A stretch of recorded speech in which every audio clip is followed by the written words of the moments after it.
ቀዳማይ ነገር ብናይ ባህሊ ነገር ንሕር ወሲድናዮ ድኾነ ህዝቢ ኣብ ባህሉ ከምዝታት ኣሎ ሕጂ ኣብ ኦፍቲ ባህሊ ናቱ ዕሙቕ ኢልና ተረእናዮ ንሕና ከምስላም መጠን ኣሎ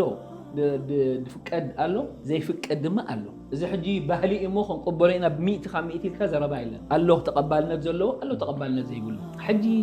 ኣነ ንሕር ኩላህና ንፈልጥ ኢና ሰውራ ኤርትራ ካብ 1961 ክጅምር ከሎ ክሳብ መጨረሽትኡ ኣብቲ ሰውራ ካፍቲ መሳርሒ ዓቢ መሳርሒ ዝነበረ ደርፍታት ነይሩ ግን እቲ ደርፍታት ክብለካ ከለኹ ኩሉ ኣነ يمكن 100 ካብ 100 ዝብል ኩሉ ዝነበረ ናይ ሃገር ምፍታው ናይ ፍቅሪ ሃገር ናይ ናጽነት ጉዳይ ናይ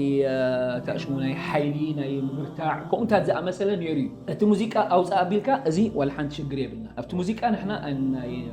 ኣብ ሸሪዓትና ፍቁድ ኣይኮነን ሸኽ ብርሃን እውን ፀቢቑ እቲ ሕክም ሸርዒ ከረዳእና ግን ኣነ እንታይ ክብል ኣለኹ እቲ ግዜቲ ግዜ ናይ ቃልሲ ናይ ሓይሊ ናይ ተባዕኩን በርትዕ ወምእንቲ ሃገር ካይልካ ተቃለስ ከምኡታት ስለ ዝነበረ ከምዚታት ምህላው